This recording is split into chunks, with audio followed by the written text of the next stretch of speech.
ഇന്ന് നമ്മൾ തയ്യാറാക്കാൻ പോകുന്നത് ഉണ്ണിയപ്പം. അതിന് വേണ്ട ചേരുവകൾ കാണിക്കാം. ആദ്യം തന്നെ ഈ ഗ്ലാസ് കൊണ്ട്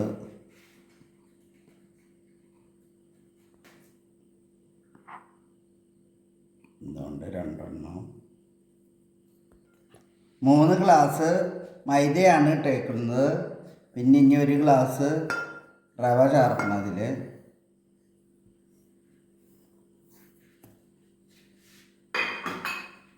ഈ ഉരുക്കി വച്ചിരിക്കുന്ന ശർക്കര 1 ഗ്ലാസ്, 5 ശർക്കരയാണ് ഉരുക്കിയിരിക്കുന്നത്. അത് 5 ഗ്ലാസ് നീര്. ഇതിന് വേണ്ട വെള്ളം ചേർക്കുക.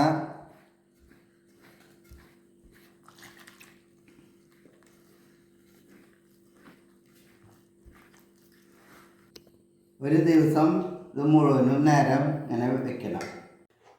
ഒരു ദിവസം വെച്ചിട്ട് മാവ് തയ്യാറാക്കിയിട്ട് ഇത്രയെങ്കിലും ലൂസ് വേണം മാവിന്. ഇനി നമുക്ക് ചേർക്കേണ്ടത് ഈ തേങ്ങ കൊത്ത് വറുത്തെടുക്കണം. പാൻ ചൂടായതിന് ശേഷം നമുക്ക് കുറച്ച് എണ്ണ ചേർക്കണം.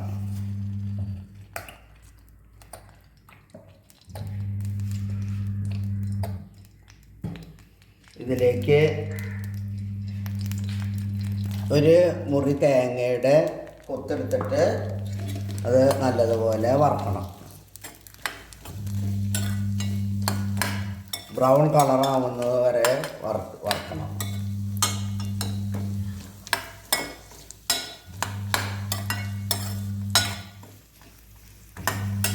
തേങ്ങ ഒരുവിധം ബ്രൗൺ കളറായിട്ടുണ്ട്.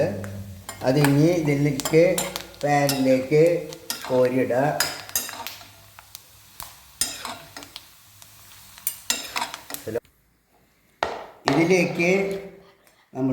ഇതിലേക്ക് നമ്മൾ ഈ വറുത്ത് വെച്ച നാളികേരൊക്കെ ഇളക്കുക. 2 ടേബിൾ സ്പൂൺ പഞ്ചസാര, കായ പൊടിച്ചത് ചേർക്കുക.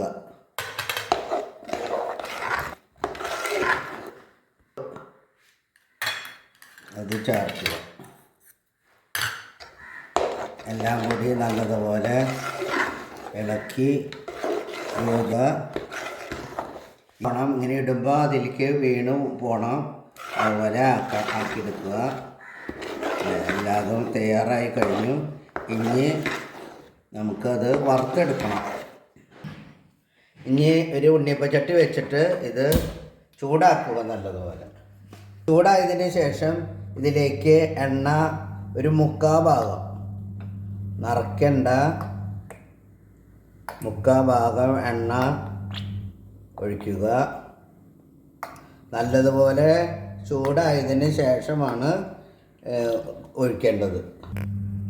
ചൂടായതിന് ശേഷം നമ്മൾ ഓരോ സ്പൂൺ എടുത്തിട്ട് ഇതിലേക്ക്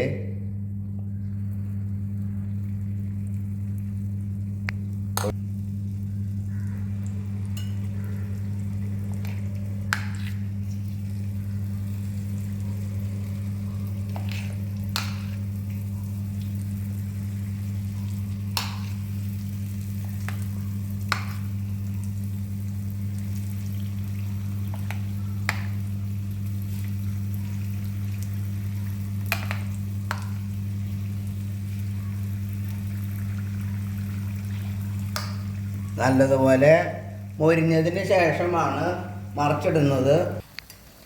ഇത് ഒരുവിധം ആയതിന് ശേഷം അത് അങ്ങോട്ട് മറിച്ചിടുക.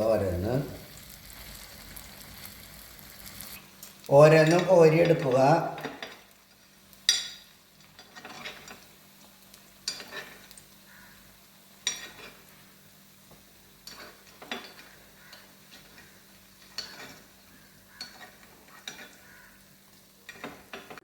ഉണ്ണിയപ്പം തയ്യാറായിട്ടുണ്ട്.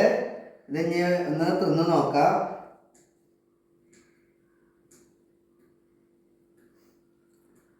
നല്ല ടേസ്റ്റ് ഉണ്ട്.